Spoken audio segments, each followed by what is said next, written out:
आज हम कुछ ऐसे कंपाउंड्स के बारे में पढ़ने वाले हैं जो प्रोटीन को डीनेचर करने के काम आते हैं।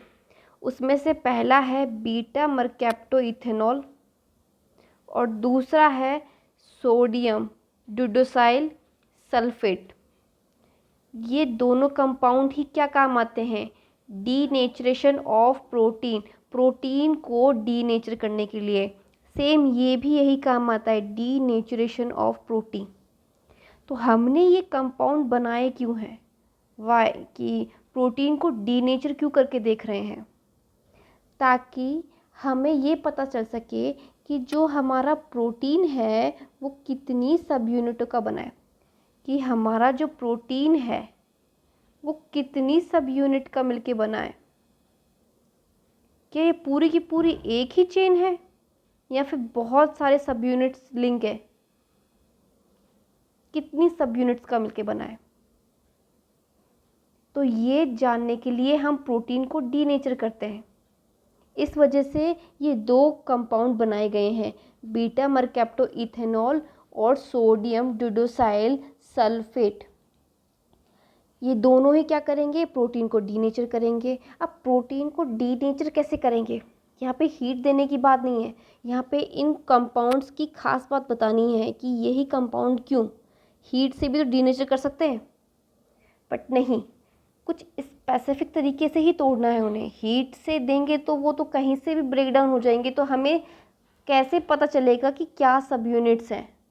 हीट देंगे तो वो तो कहीं से भी ब्रेक हो जाएंगे। बट ये जो कंपाउंड हमने डिस्कवर किए हैं, ये जो कंपाउंड हमने बनाए हैं, ये उनके स्पेसिफिक जगह से ही उनको ब्रेक करेगा, ये अपने रूल्स पे चलेगा।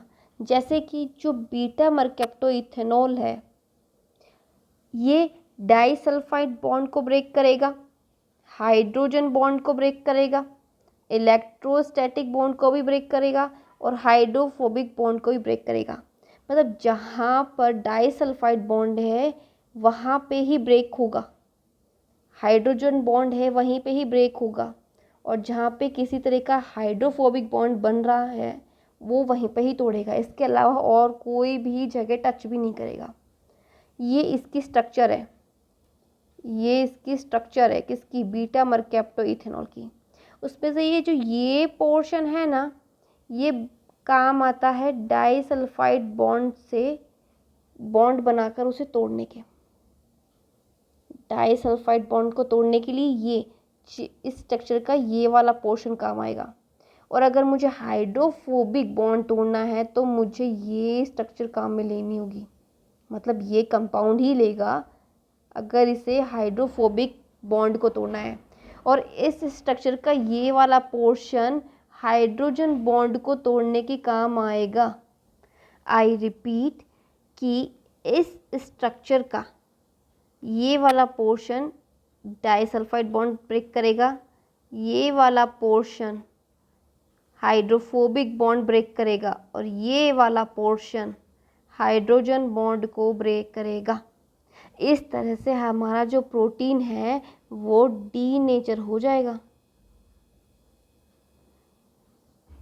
ठीक है, एक एग्जाम्पल के थ्रू समझते हैं। जैसे कि मेरे पास एक अननोन सैंपल है प्रोटीन का, एक अननोन सैंपल है प्रोटीन का। मुझे जानना है कि ये कितनी सब यूनिट्स का मिलके बना है। क्या ये सिंगल पॉलीपेप्टाइड चेन का है या मल्टीपल, या तो सिंगल या फिर काफ़ी सारी पेप्टाइड्स का मिलके बना है, मुझे ये जानना है। अब ये जो हमें सैंपल मिला है प्रोटीन सैंपल, इसको मैं सबसे पहले इसके पेज पे रन करूँगी, पेज पे रन करूँगी। ये सैंपल मैंने यहाँ डाला और मैंने पेज पे रन किया। अगर यहाँ पे डीएनए होता तो मैं पेज नहीं लेती, मैं यहाँ पे लेती एगारोज,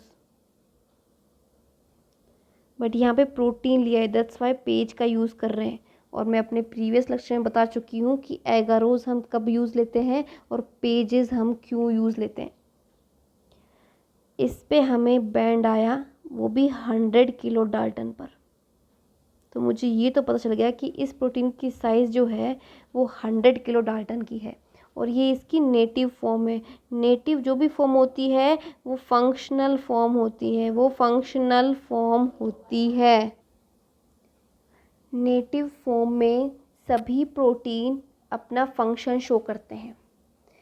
फिर मैंने क्या किया, मुझे जानना था कि ये जो मेरा 100 किलो डाल्टन का जो ये प्रोटीन है वो कितनी और सब यूनिट का मिलके बना होगा, कि ये सिंगल पॉलीपेप्टाइड का बना है या फिर ये मल्टीपल अलग अलग तरीके की पॉलीपेप्टाइड्स का मिलके बना है। तो मैंने क्या ऐड किया, मैंने ऐड किया बीटा मरकैप्टोइथेनॉल, ताकि ये इस प्रोटीन का अगर पॉसिबल है तो डाइसल्फाइड बॉन्ड तोड़े, हाइड्रोजन बॉन्ड तोड़े या फिर हाइड्रोफोबिक बॉन्ड तोड़े। ठीक है, फिर मैंने इसे फिर से जेल में रन किया। अब मैंने फिर से इसे जेल में रन किया कि अब इतना ब्रेकेज के बाद देखते हैं कि इसमें कोई सब यूनिट होगी तो हमें बहुत सारे बैंड मिल जाएंगे। बट मैंने देखा कि फिर से मुझे एक ही बैंड मिला, वो भी 100 किलो डाल्टन पे ही। तो मतलब ये जो प्रोटीन था वो सिंगल पॉलीपेप्टाइड का बना है, एक तरीके का ही है। चलिए फिर से मुझे अनादर एक और सैंपल मिला, मुझे फिर से एक और प्रोटीन मिला। मुझे जानना है कि ये जो अननोन सैंपल है ये कितनी सब यूनिट का मिलके बना है। ये जो अननोन सैंपल है प्रोटीन का वो कितनी सब यूनिट का मिलके बना है। तो मैंने फिर से क्या किया, पेज पे से रन किया, कुछ भी ऐड नहीं किया। अभी मैंने कुछ भी ऐड नहीं किया, बीटा मरकैप्टोइथेनॉल कुछ भी ऐड नहीं किया। मैंने डायरेक्ट इसे यहाँ पे पोर किया, मुझे यहाँ पे बैंड आया। ये लो जी, ये भी मुझे 100 किलो डाल्टन में ही मिला, ये भी मुझे 100 किलो डाल्टन पे ही मिला। तो मुझे इसका साइज़ तो पता चल गया, बट मुझे तो जानना है कि इसका कितनी यूनिट्स और हैं, यानी कितनी यूनिट से मिलके बना है, मुझे तो वही जानना है।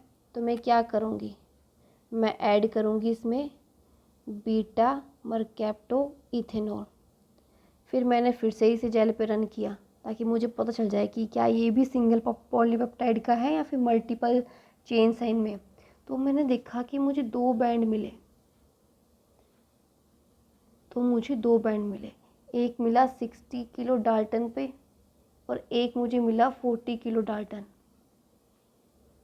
क्योंकि 100 किलो डाल्टन का है, अगर ये ब्रेक होगा चाहे 60-40 हो चाहे 50-50 हो, कुछ भी हो, मॉलिक्यूलर वेट 100 है तो 100 का ही तो मिलेगा रेशियो, 150 तो मिलने से रहा। अच्छा, तो ये मिला तो मैंने यहाँ से क्या आइडिया लगा लिया कि इसका भी मॉलिक्यूलर वेट डिफरेंट है और इसका भी मॉलिक्यूलर वेट डिफरेंट है। मतलब है तो ये हेटेरोफॉर्म। अगर 50-50 होती तो मैं बोलती होमो, और मुझे क्या मिली, दो बैंड मिले। तो मैंने आइडिया लगा लिया कि ये तो डाइमर है, मतलब कि ये जो हमारा अननोन प्रोटीन था वो डाइमर था। तभी तो बीटा मरकैप्टोइथेनॉल ऐड करने के बाद यहाँ से ये ब्रेक हो गया। ठीक है, तो ये था बीटा मरकैप्टोइथेनॉल के बारे में। अब आता है सोडियम डोडोसाइल सल्फेट के बारे में। सोडियम डोडोसाइल सल्फेट, इसका स्ट्रक्चर ये है, ये स्ट्रक्चर है। ये वाला रीज़न है हाइड्रोफोबिक रीज़न, ये हाइड्रोफोबिक वाला बॉन्ड तोड़ने के काम आएगा, और ये वाला इलेक्ट्रोस्टैटिक वाला है रीज़न है।